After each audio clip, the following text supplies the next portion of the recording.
NFT, drawbacks, and the environment. We have covered most of the features and advantages of NFTs, and some things are impressive about it. However, there are some drawbacks of NFTs, which we're going through now. Environmental damage. To both ascribe ownership to digital works and authentic transactions, NFTs use the same blockchain technology as digital currencies like Bitcoin and Ethereum. Although we can all still see, interpret, embedded, and screenshot Dorsey's tweet, Estevai owns it digitally. The newly emerging world of NFTs is a pipe dream for digital artists, a fresh, highly lucrative way to monetize their work. Due to the fast-paced sales and current high demand for NFTs, even lesser-known digital artists have been cashing in on thousands of dollars. A benefit of the model allows ownership to be applied to resales of that token. As a result, even if the NFT is resold several times, artists continue to benefit. Does it seem too good to be true? That remains to be seen, and several financial advisors advise their clients not to rush into NFTs just yet. Aside from the mystic surrounding the NFT industry, reports about their environmental effects have been circulating, adding to the mystery.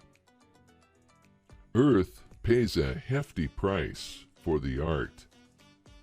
Although NFTs hold promise for both artists and investors, critics claim that the blockchain mining that enables them is one of the most direct examples of profiting from the planet's pollution.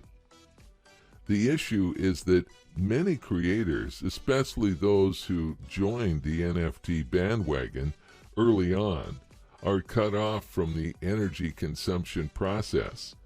Many people are unaware that the NFTs they are now profiting from took a massive amount of raw computing power to develop. Ethereum mining uses approximately 26.5 terawatt hours of electricity each year.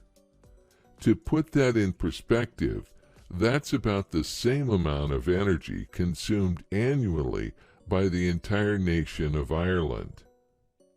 Mining energy may theoretically come from renewable resources in the future. However, for the time being, Ethereum's creators have devised a blueprint called Ethereum 2.0 to move to a less carbon-intensive protection mode known as proof of stake. But this has been in the works for years. And although the new system is expected to begin in 2022, nothing is guaranteed. According to Michael Roach, a research associate at the Cambridge Center for Alternative Finance, it will effectively mean that Ethereum's energy usage would practically drop to almost zero over a day or overnight.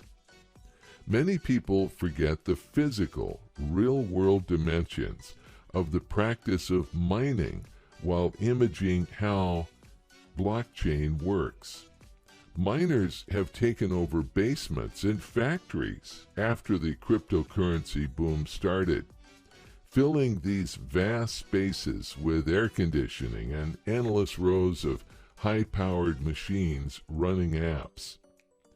Cryptocurrency mining operations have sprung up worldwide, from Texas to Iraq to Inner Mongolia, and even small mining operations can cause local grids to become overloaded.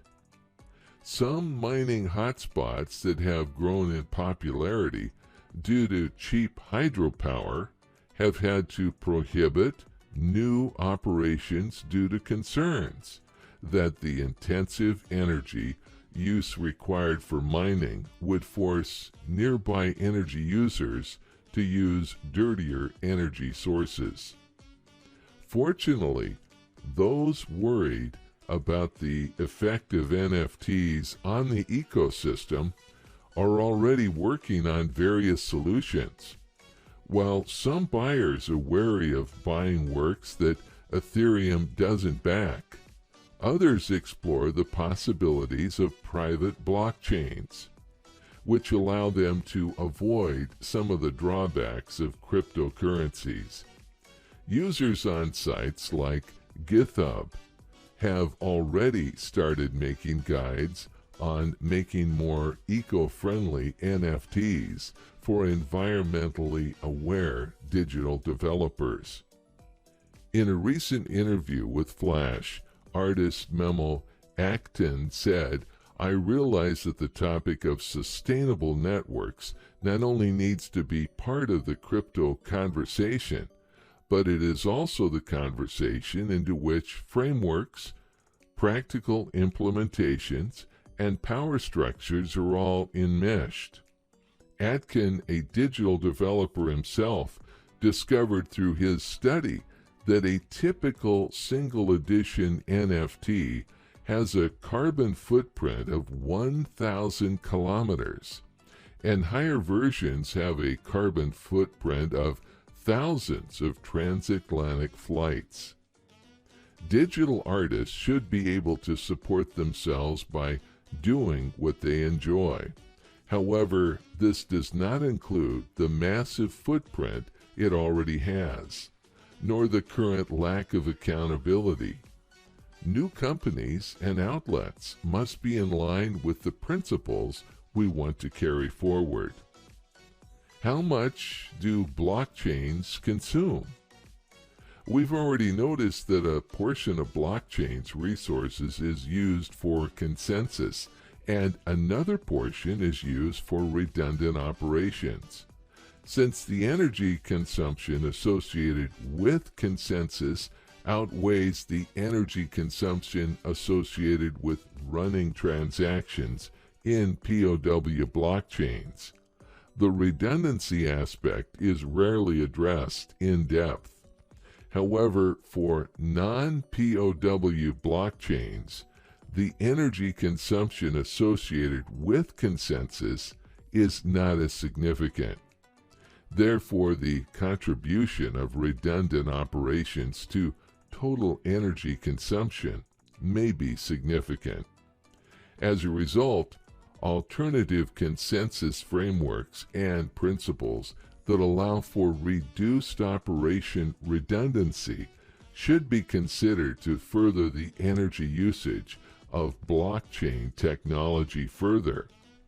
Increase scalability throughout and privacy for blockchain solutions are the primary motivations behind all of the ideas discussed in this section that may reduce redundancy. Conveniently, both of these things minimize redundancy and, as a result, lower total energy consumption. Reduce the degree of redundancy, for instance, the number of nodes that perform such operations, and reduce the workload associated with running a transaction are two approaches to reduce redundancy. A term known as sharding is often discussed in attempts to minimize the degree of redundancy. Sharding divides the network's nodes into subsets or shards, with each transaction processed on only one of these subsets. The consensus process largely determines the ease with which sharding can be accomplished.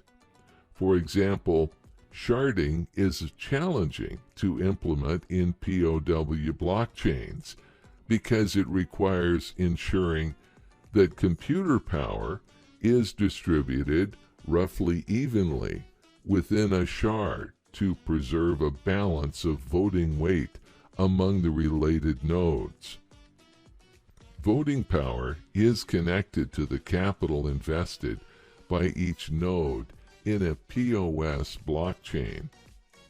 Since this information is public, it can be freely used in the construction of shards.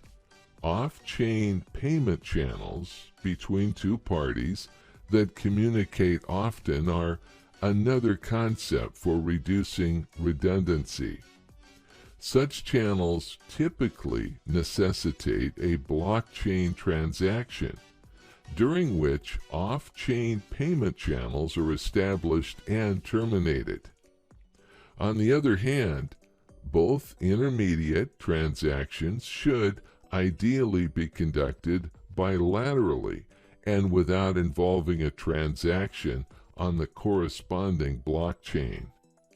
That is to say, only balances or accrued deltas signed by members on the payment hub should be registered on-chain regularly. Payment hubs, which are generalization of the payment networks to multiple parties, such as no-cust, or links between them, such as Lightning for Bitcoin or Radon for Ethereum, are the subject of ongoing study.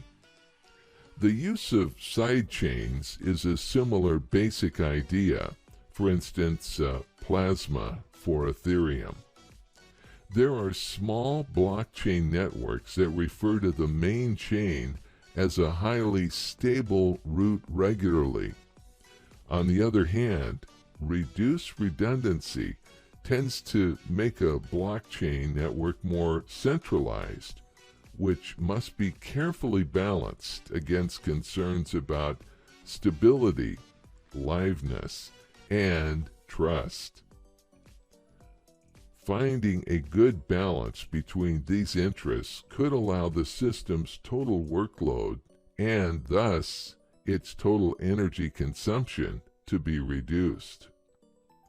On the other hand, the workload associated with redundant operations, such as new block verification, can be significantly reduced, reducing the redundancy problem. Optimization of the computational complexity of the used cryptographic algorithms, such as those used to validate signatures, is a relatively simple enhancement. However, there are some natural limitations to this. Currently, all nodes operate transactions naively, in the sense that all transaction-related data must be given on-chain, and all nodes recompute every move independently. This could be significantly improved by just storing and verifying short correctness proofs on a blockchain and distributing the more important plain text data to the related participants on a separate layer. Snarks, Starks, and other zero-knowledge proofs of computational integrity, which require much less on-chain verification and communication overhead, appear to be particularly promising. Since every transaction is still checked by every node, unlike methods that reduce the degree of redundancy, these are unlikely to harm protection. In conclusion, there are some ways to reduce blockchains' inherent redundancy and, as a result, their energy consumption. For POW blockchains, however, the relative energy savings potential is marginal, since mining's energy consumption outweighs all other contributions. However, for networks where consensus is not energy intensive, it may still be relatively high, mainly if the network is extensive. Is it a bubble? There is a possibility that, like most other lucrative cryptocurrencies, Ethereum is also subject to specific scrutiny. In all the countries, if they come together and decide to ban cryptos and everything associated with it, then you would say goodbye to all your valuable NFTs. So it is an unknown for the future to have cryptocurrencies in implementation. Countries like Bolivia, China, Algeria, Morocco have banned cryptocurrencies and any relevant activity. Additionally, countries like India are trying to impose a ban on cryptocurrencies, and things are in the process of doing so. So, when something is too good to be true, it is, and the same might apply to cryptocurrencies and NFTs as well. Theft. Suppose a person worked extremely hard and produced digital art. Before he could mint it as an NFT, some other person can steal it by hacking and making it his own NFT. There is no specific regulation for preventing such types of activities. Partiality. People who are famous and gained a reputation might get a huge fan base and make a lot of money, whether from selling songs, art, or anything else. So, what about the upcoming artists that are trying to gain an audience? They probably cannot make much money because most people prefer buying something from somebody famous. So it might be that favorable to upcoming artists and creators who are in the beginning stage of their careers. Data hosting.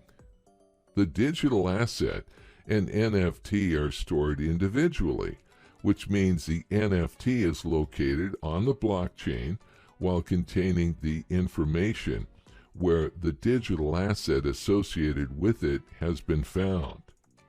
The digital asset is usually connected to an NFT with the help of a link. If the digital asset has been deleted from the place where it has been stored, or the server that hosts the NFT faces any technical difficulties, the link would no longer operate efficiently. As a result, the NFT will become worthless. There is no possible way to back up the NFT if any such situation occurs. However, as if it was mentioned before, Ethereum is planning on switching to proof of stake, POS, instead of proof of work, POW. By doing so, they can reduce the environmental damage to a great extent, as there will not be the necessity for highly advanced computers or a considerable amount of electricity.